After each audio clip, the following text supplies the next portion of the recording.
We talk a lot about revenge, and this is one of those games that would certainly qualify because last year they beat you guys on your field. They celebrated on your field. They celebrated in the locker room. Coach O said some stuff, and that got all over.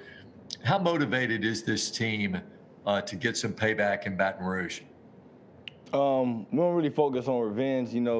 This year we came in, we've gotten progressively better every week, and then this is just another week for us to get better. We've been practicing hard. Our leadership group has been on us. Our coach has been on us to stay the course, and we've been staying the course. And I like the direction we're going in. John Zener, over to you.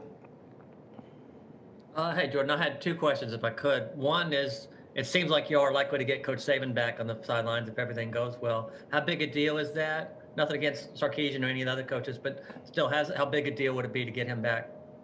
Of course, it'll be big. I mean, it's Coach Saban. Everybody knows that. But it wouldn't change too much. As you saw, we didn't have Coach last week, and we still stayed the course. We still was in our adjustments. Coach Golden did a great job with us. Our positional coaches, Coach Kelly, Coach Scott, they all did a great job, keeping us focused for the week. Just a minute, John. Go ahead and unmute yourself. Okay. Yeah.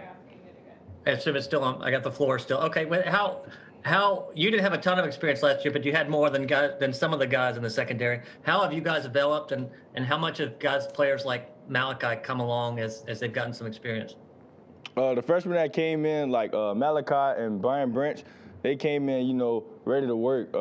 They were upstairs every day watching film, getting better every day. And then, they asked us questions if they didn't know anything, and we told them, we helped them, we adjusted, and everything turned out great. Edwin Stanton with the next question. Hey, Jordan, John kind of stole my question, but talk a little bit about what it's like for young guys like you, Malachi, and even Brian Branch to not only comprehend this defense, which is considered one of the toughest to learn under Nick Saban, but not only play, but start. And just what's been the key for y'all in developing? Well, it starts with the leaders like Pat Surtain, Daniel Wright, Josh Jobe, the people, older guys in the secondary. Keeping us focused. If we don't know anything, we ask them.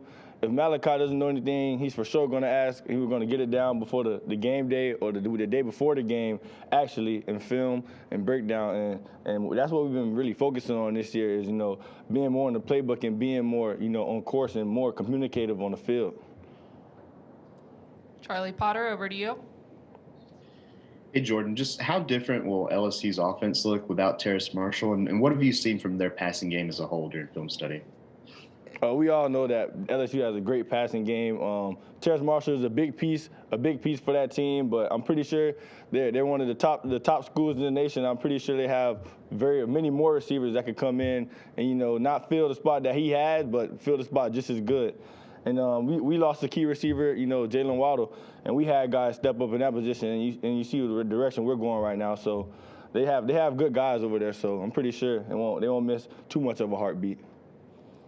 Michael Casagrande, go ahead. How hard is it to defend Devontae Smith? I don't think that would be a question for me, but watching, it's very hard, very hard. Great route runner, great technician, great speed, uses his hands. I mean, he's a complete receiver, so I'm pretty sure for any DB guarding him, it's going to be a long day for you. He never beat you in practice? Long day. He beat me in practice. He beat me in practice, a couple times, in the slot. We do one-on-ones, but yeah, he's a tough guy to cover. Tough guy. Tony Sakalas, over to you. Yeah, Jordan, I know you weren't a part of it, but Alabama's recorded shutouts in its last two trips to Tiger Stadium. Just what does that streak mean to you, and how forward are you kind of looking to add to that? That streak doesn't really, that doesn't concern us. That doesn't concern us right now. We're focusing on what we can do to make this game better. So. James Ogletree, go ahead. Hey, Jordan, I wanted to ask you about your two inside linebackers with Dylan. I think the broadcast talked about, and he's kind of talked about just kind of working back from that injury and just his struggles of helping everybody get on the same page, but also being able to focus on doing his own job as well. And then Christian in his second year playing linebacker as a sophomore, what have you seen out of him? He's a Butkus Award semifinalist and been the team defensive player of the week a couple times. What have you seen out of those two guys?